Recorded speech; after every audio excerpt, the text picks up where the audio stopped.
Okay, 10 seconds. Yeah. Oh, we're good.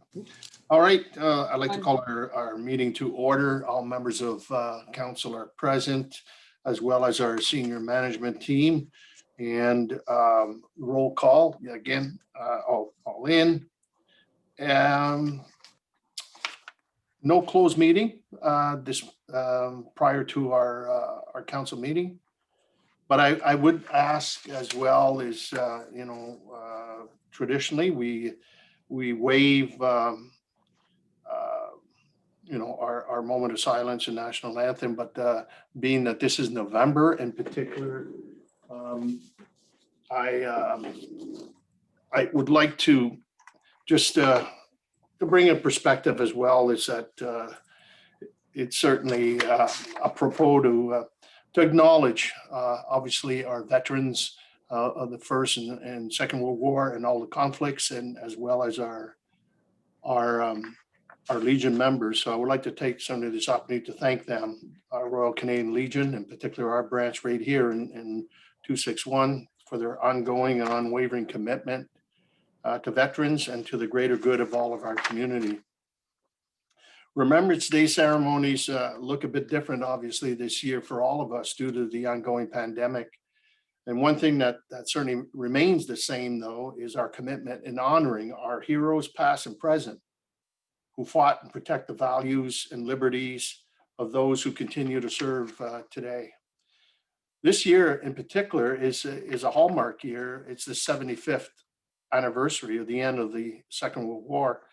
And as you know, more than 1 million Canadians served, and we lost over 45,000 men and women that made the ultimate sacrifice.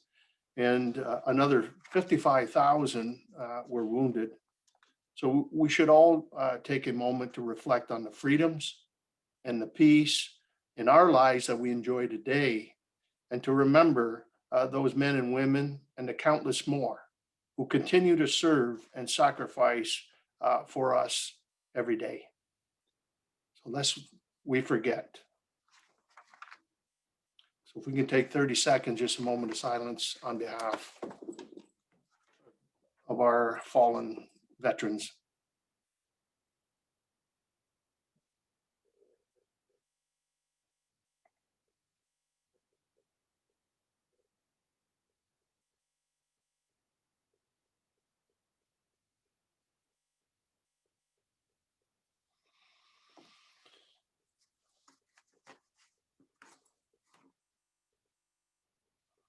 Okay, members of council, as we move on the agenda, is any disclosure or pecuniary interest on the agenda as presented to you this evening? None indicated. We'll have that. Clerk will make note of that in future minutes. And now we'll move on to the minutes of the regular council meeting of October 27, 2020, and as well as a special council meeting, October 27. That was the community safety and well-being plan. So if I can have a motion on those minutes, Deputy Mayor Bichetti and Councillor Tonio, on those minutes, any errors or omissions? I've heard none. All in favor? Opposed? That is carried. We have no supplementary agenda items to deal with this evening, but we do have a delegation. And it's at the request of the town's auditor, KPMG, the presentation on the 2019 audit will we'll move that to the 24th. Sorry about that. So we'll move on right to communications. We do have 9 pieces of communications to bring forward in receipt. If I could have a motion. Councillor Houston and Councillor Altenhoff. All in favor? Opposed, if any? That's carried. Thank you. There are no communications that require action at this moment, but if there's something that members of council want to bring forward, Councillor Dowie.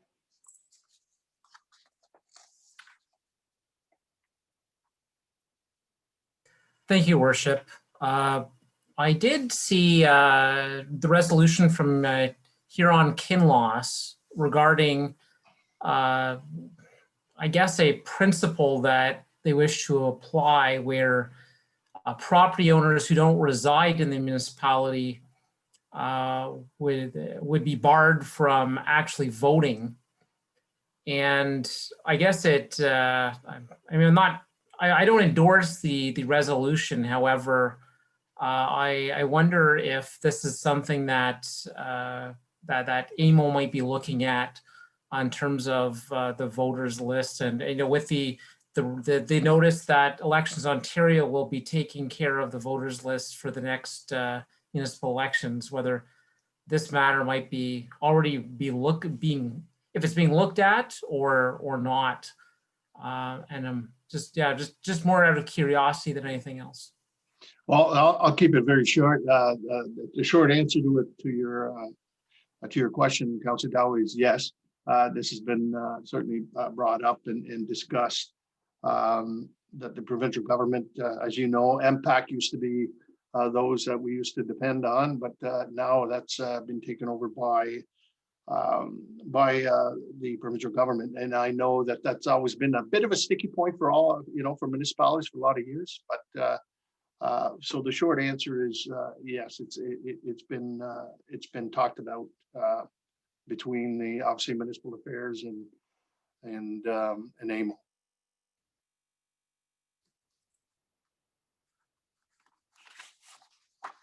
Go ahead.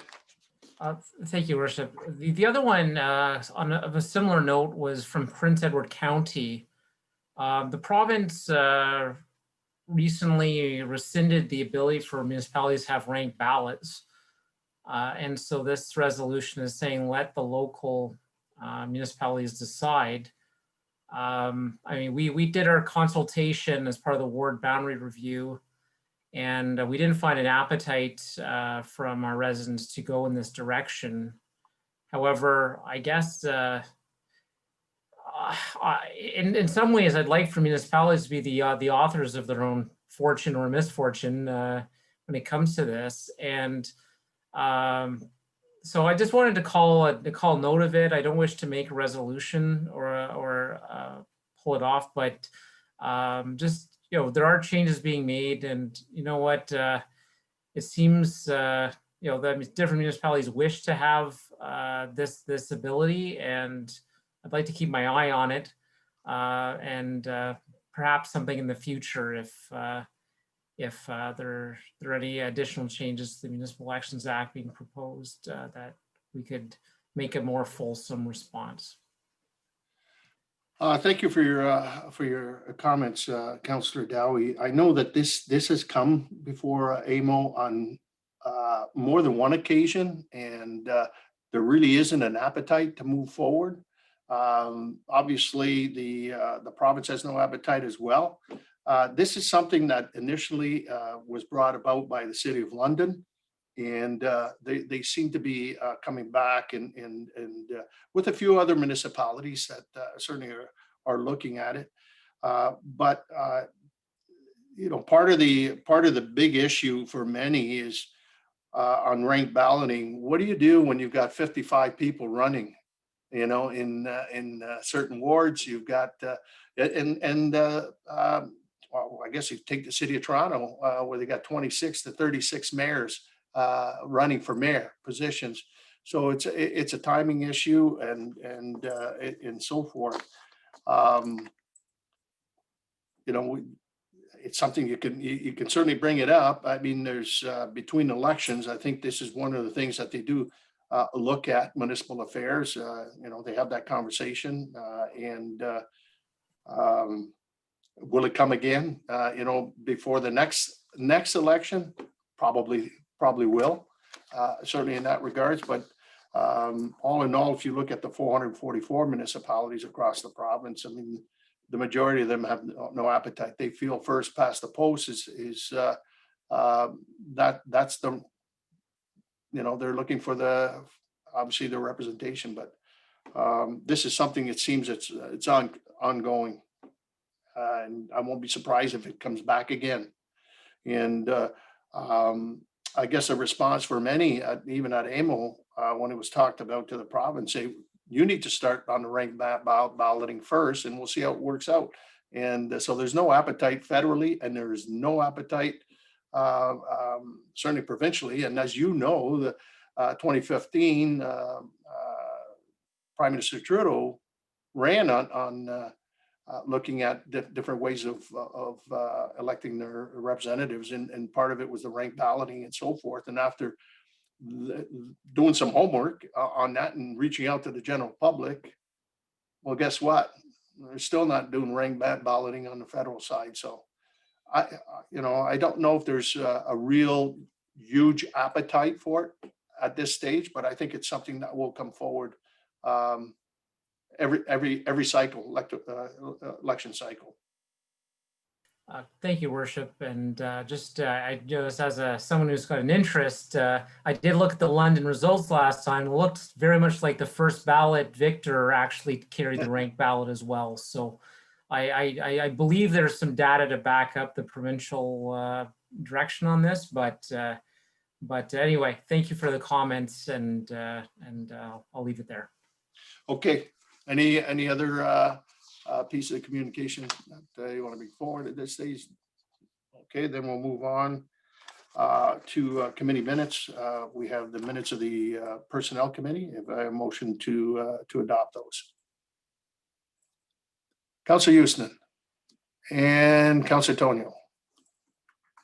Any questions or comments on those minutes? All in favor? Opposed? If any, that's carried. We'll move on to reports. Corporate Services, our clerk, report 2020-32, the awards nomination evaluation form update. I think you've had an opportunity to certainly view that. And so I need a motion that the report entitled Award Nomination Evaluation Form Update be received, and that the town's awards policy number 2 as amended, including revisions to the evaluation form and appended to the clerk corporate services 2020-32 be approved. Councillor Tonio, Councillor Houston. I just want to thank Ms. Moy and certainly the corporate services on this here. Very well done. So on the report, all in favor? Oh, go ahead, Councillor Altenhoff. Thank you, Mr. Mayor, and through you, I too want to echo the thanks and being open to kind of receive some input. So thank you very much. The only comment I would say, and I think it's integrated in everything we do. As we move forward in time, perhaps a revisit after 5-10 years, whatever's necessary, so that it adjusts as times adjust. Perhaps is worth noting, but I really do want to extend my appreciation for receiving the input that was brought forth at the last meeting where this was discussed, and thank you. All right. Any further comments, Councillor Tonio? I should also like to comment on these awards. I think they're very important that we acknowledge the volunteers in our community.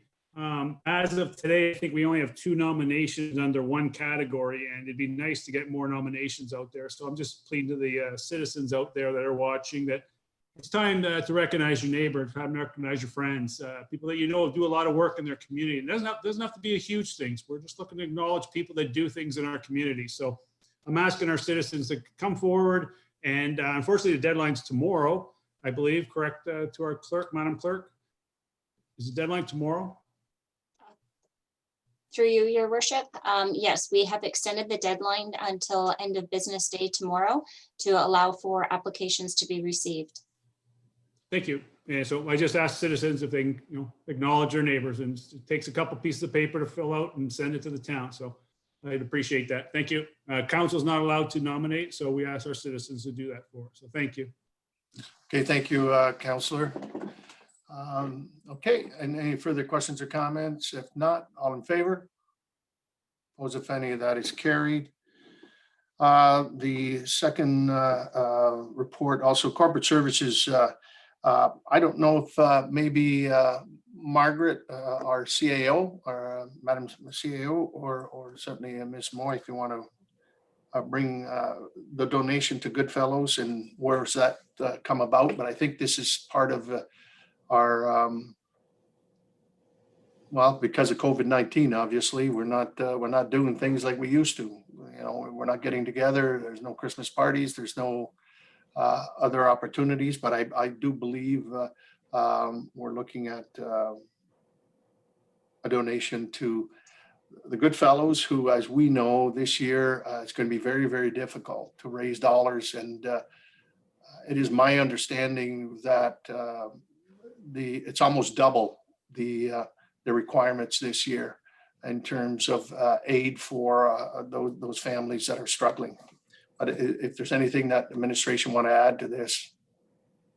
Sure. Thank you, Mr. Mayor. And you're right. We did have to play Grinch and cancel the annual employee recognition and holiday dinner party for this December.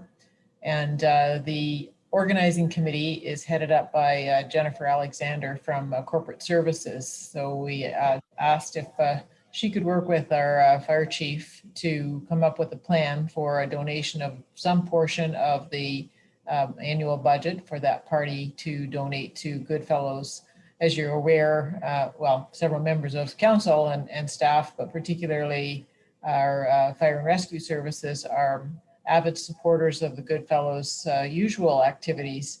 But to your point, Mr. Mayor, those aren't being done this year either as a result of the pandemic. So we felt that with the support of the senior management team that we would approach council to provide a portion of the annual budget towards the Goodfellows for their Christmas drive and ask for your favorable consideration of that request.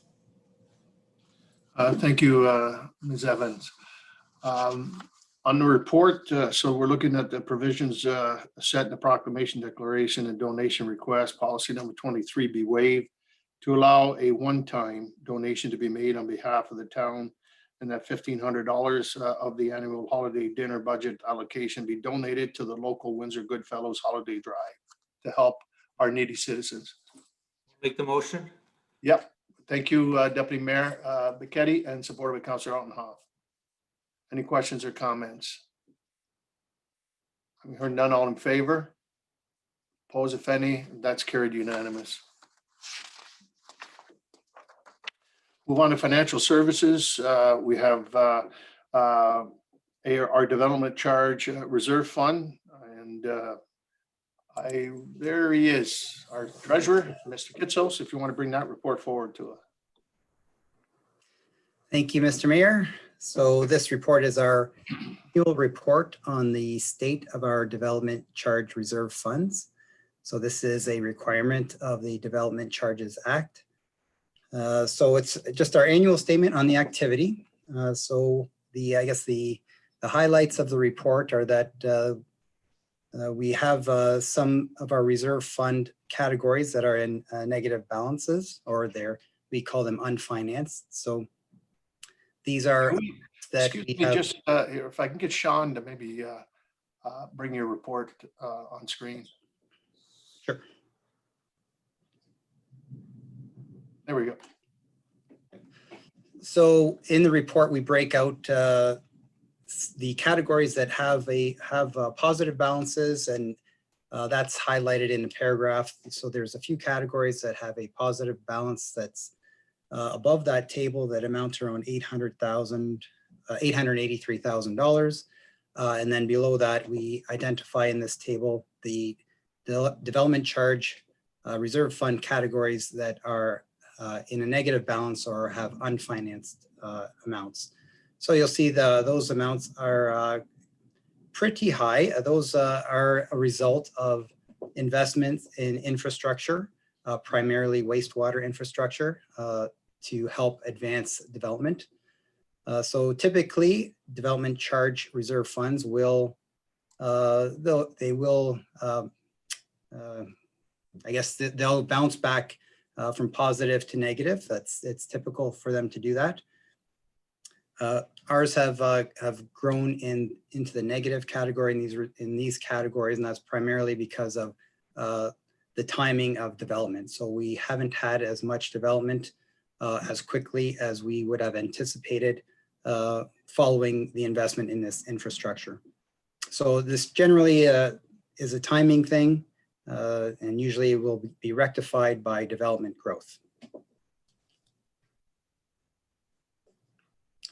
So, and of course, development charges are supported by the town's development charge study, which was recently updated in 2019. So that's a study that we go through every 5 years to update the development charges that we do charge.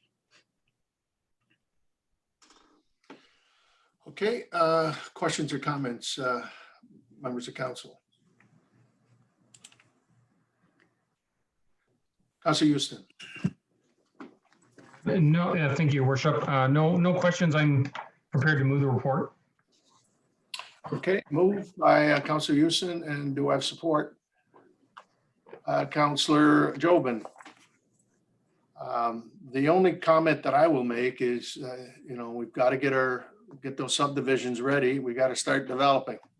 And I'm hoping to see as well with the condominium developments that are actually not on stream yet, but some of that, I think the dollars have been collected, but we need to really look at opening up the hamlet and certainly the Sylvester lands, and to help build those very important reserves that we need to continue to grow our community.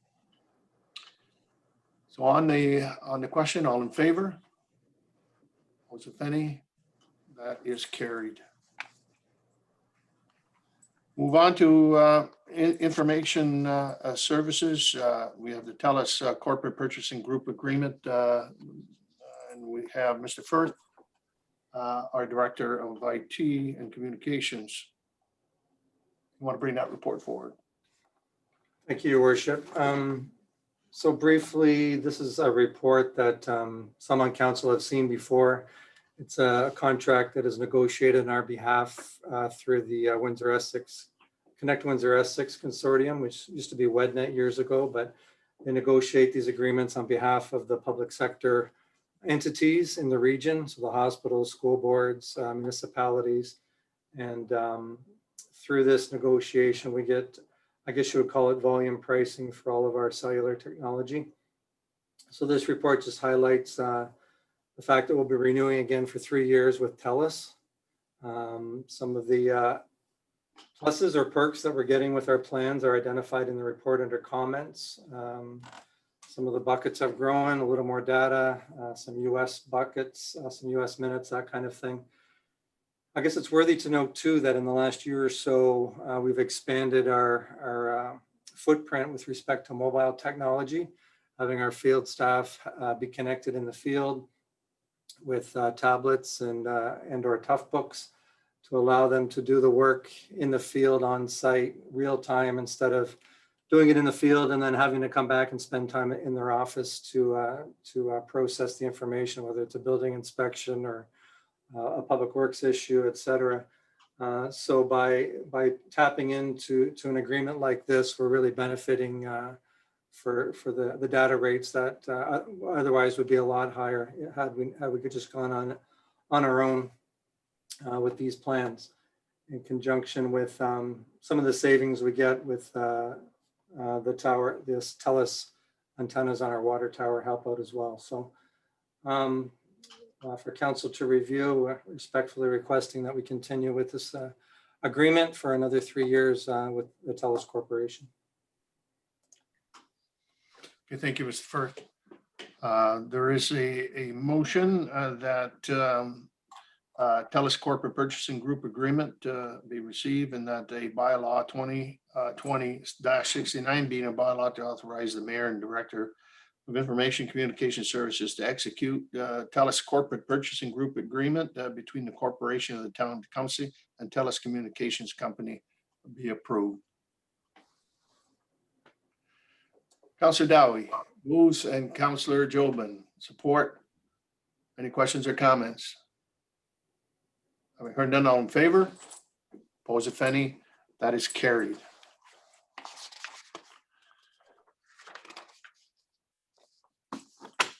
Okay, I think we're into bylaws. Thank you, Your Worship. So we just have the one bylaw on the agenda this evening, and that is, as just reported on, it is bylaw 2020-69, being a bylaw to authorize the signing of the master services agreement between the town and TELUS Communications. We're respectfully asking for first and second readings to the bylaw, and if appropriate, third and final. Thank you. Thank you, Ms. Moy. 2 readings. Councillor Altenhoff, Councillor Dowie. Any questions or comments? We heard none. All in favor.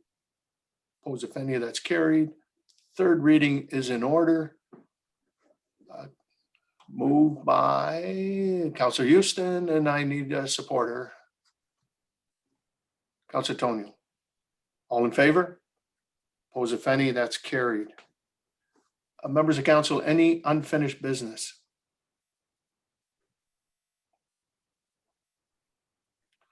Nothing from administration as well. Okay, new business, any new business? Councillor Jobin. Certainly. Thank you through Mr. Mayor. Didn't think I'd get choked up, but I would just like for all of you to take a moment to keep in your thoughts. John Jacobs, a Leamington councillor, passed away suddenly yesterday. He was a dear friend and colleague. He's going to be missed dearly, and I just send condolences to all of his family and friends. He was a beautiful man, and he's going to be missed. So let's just keep him and his family in our prayers. Thank you.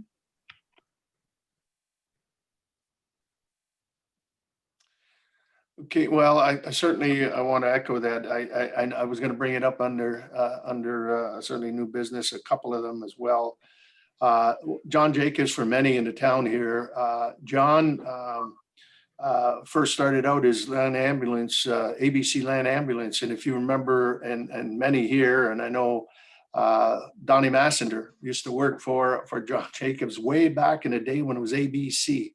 And from there, his brother, John and M, Sun Parlor Land Ambulance Service, that served our community for well before my time, so over 30 some years. And they were instrumental, obviously, in many firsts in our community. They were the first ones to introduce defibrillation. They were the first ones to help our fire services here be number one in defibrillation. And I know Ms. Moy would remember that as being here at that particular time. They were the first ones that provided the advanced paramedic service. And so you could see John was, and his brother, they were innovators. And to this day, his son is one of our deputy chiefs here within, our EMS service, the Windsor Essex service. John's going to be greatly missed. There's no question. He was an innovator. He was, and then he dabbled in politics like some of us, and 3-term councillor for Leamington, and sat, I believe, on IRCA and many committees throughout the county. Our heartfelt wishes, condolences to the Jacobs family. And John will be dearly missed. There is no question. And so we again also offer our condolences to the council of Leamington, who lost a colleague. And we all know what it is to lose a colleague, when in office. So certainly our heart goes out and our thoughts and prayers to the Jacobs family. So thank you, Councillor Jobin, for certainly bringing that forward.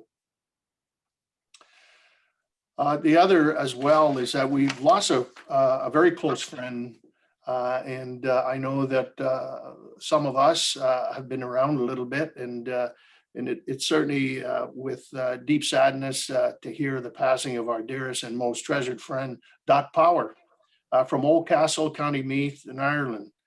As you know, Dot was instrumental in joining our 2 Oldcastles, County Meath and here in Tecumseh, together 20 years ago. And she was a great letter writer, poet, community supporter, choir member of St. Brigid's, volunteer for their Oldcastle Historical Society, and founding member of the Oldcastle Enterprise Group. several delegations have gone back and forth over the years, spending time in each community. And I had an opportunity to meet Dot again in Oldcastle back in 2012. Dot loved coming here to Canada and where she enjoyed the beauty of our landscape, especially during this fall season. This may be the end of an era, but it's the beginning of her legacy that we will continue on both sides of the pond. And Dot, thank you for establishing the long-lasting friendships between our two Oldcastles that still continue on today. You will be missed, and again, our condolences to the Power family in Oldcastle and all of our friends in the twinning of our two communities. Now we have, if there's no further new business, members of council, we move on to motions. I believe that this motion will be brought forward by Councilor Jobin. Yes, thank you. Through Mr. Mayor, to members of council and administration. I'm bringing forward my motion this evening for council to consider and ultimately support a bylaw to prohibit and regulate public nuisances related to odors and lighting from cannabis cultivation in the town of Tecumseh. I'm going to read it throughout. Whereas a greenhouse operation is currently under construction on agricultural zone land in Oldcastle, which is proposed to be used for the cultivation of cannabis plants. And whereas following a presentation to council by concerned citizens on October 22nd of 2019 regarding the potential impacts to the community regarding cannabis facilities, council passed a motion referring the matter to administration for review and to report back to council. And whereas administration partially addressed this matter by way of report number PBS 2020-24, wherein it was recommended that land zoned agricultural zone in designated settlement areas be amended to prohibit, among other things, greenhouse operations.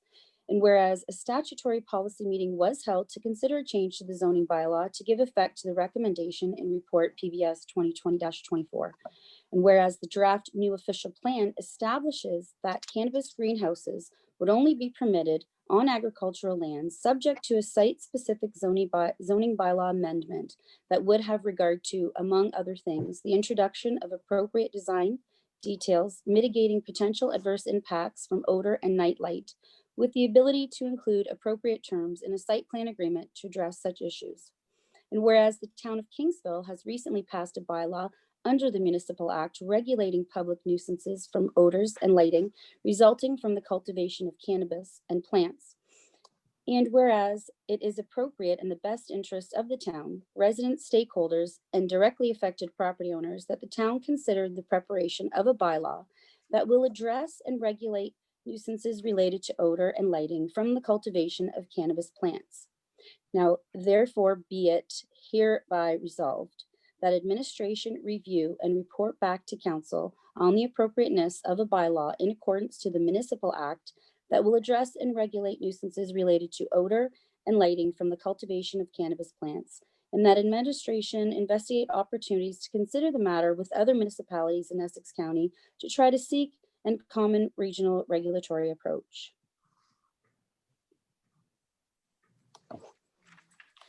Okay, thank you, Councilor Jobin. So are you prepared to move this so that the administration can investigate the opportunities? So moved. So moved by Councilor Jobin, supported by Deputy Mayor Bichetti. On the motion, any questions or comments? Councilor Dowie. Thank you, Your Worship. Indeed, I think what the substance of Councillor Jobin's motion is what I think I know I would like to strive for to reduce the environmental impacts to existing neighborhoods when a new use is introduced.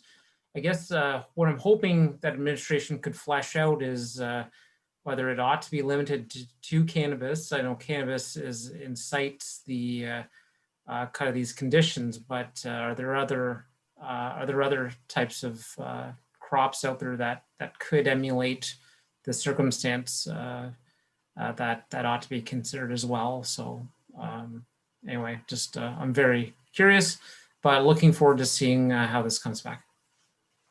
Thank you, Councilor Dowie. Any further questions or comments at this stage? If not, I'll call a question. All in favor? Opposed, if any? That motion carries. All right. Any notices of motion?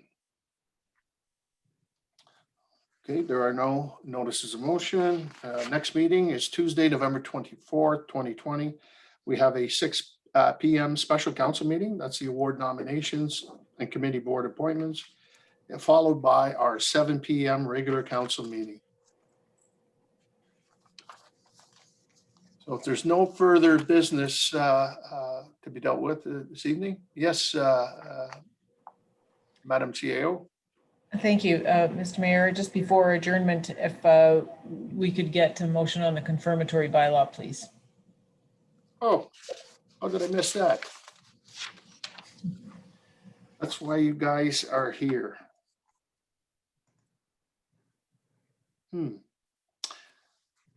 Confirmatory bylaws required to deal with this evening's proceedings. Councillor Altenhoff and Councillor Tonio. On the motion, all in favor? Opposed, if any? That is carried.